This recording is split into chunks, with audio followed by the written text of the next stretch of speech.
Pada suatu hari, bila Mak Andeh terdetik nak buat kenduri arwah untuk ibu bapa mereka, dia pun beritahulah hasratnya pada Pak Pandir. "Bang, dah lama kita tak buat kenduri arwah untuk mak ayah kita, kan?" Pak Pandir dengan penuh keyakinan terus menjawab, "Betul tu Andeh, esok pagi kau pergilah ke kubur, bawa pisang dengan keladi. Lepas tu, kau korek kubur tu, masukkan buah-buahan yang biar mereka makan." "Aduh bang, mana boleh buat macam tu? Orang yang dah tiada mana makan lagi. Kita buat kenduri doa selamat, sedekah doa untuk mereka. Begini, esok pagi abang pergi pasar, jual buah-buahan kita. Duit tu nanti beli sikit garam untuk masak kenduri." Pak Pandir pun mengangguk. "Faham. Baiklah, Andeh. Esok aku uruskan." Keesokan paginya, Pak Pandir pun ke pasar. Habis dijual semua buah-buahan, dia pun beli segenggam garam. Disimpannya elok-elok dalam bekas tembikar kecil, ditutup dengan kain. Gembira hatinya dapat selesaikan tugas.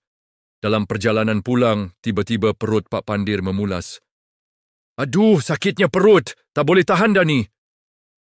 Dia pun bergegas ke semak tepi sungai untuk melepaskan hajat. Bekas garam tu diletaknya di luar. Tiba-tiba datanglah akal peliknya. "Kalau aku tinggal sini, nanti orang curi. Tapi kalau aku nampak, orang lain pun nampak juga." Dia mula alihkan bekas tu ke sana kemari. Sekejap ke kiri, sekejap ke kanan. Hatinya tetap tak tenang. Akhirnya, dia dapat satu idea yang dia rasa paling bijak di dunia. Aku tahu, kalau aku tak nampak, mestilah orang lain pun tak nampak." Tanpa fikir panjang, dia terus benamkan bekas garam itu ke dalam sungai. Selamat, tak ada siapa boleh nampak," katanya sambil tersenyum puas. Selesai urusannya, dia ambil semula bekas garam tu dan terus balik ke rumah.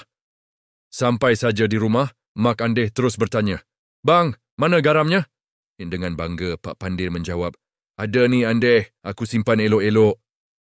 Mak Andeh pun buka penutup bekas. Terkejut dia bila nampak bekas tu penuh dengan air. "Bang, apa ni? Ini air sungai, bukan garam." Dengan muka yakin, Pak Pandir pun menceritakan kejadian tadi.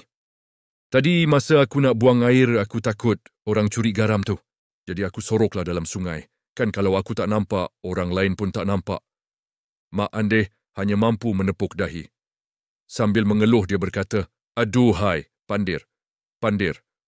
Habis larut garamnya dalam sungai. Okey, bye."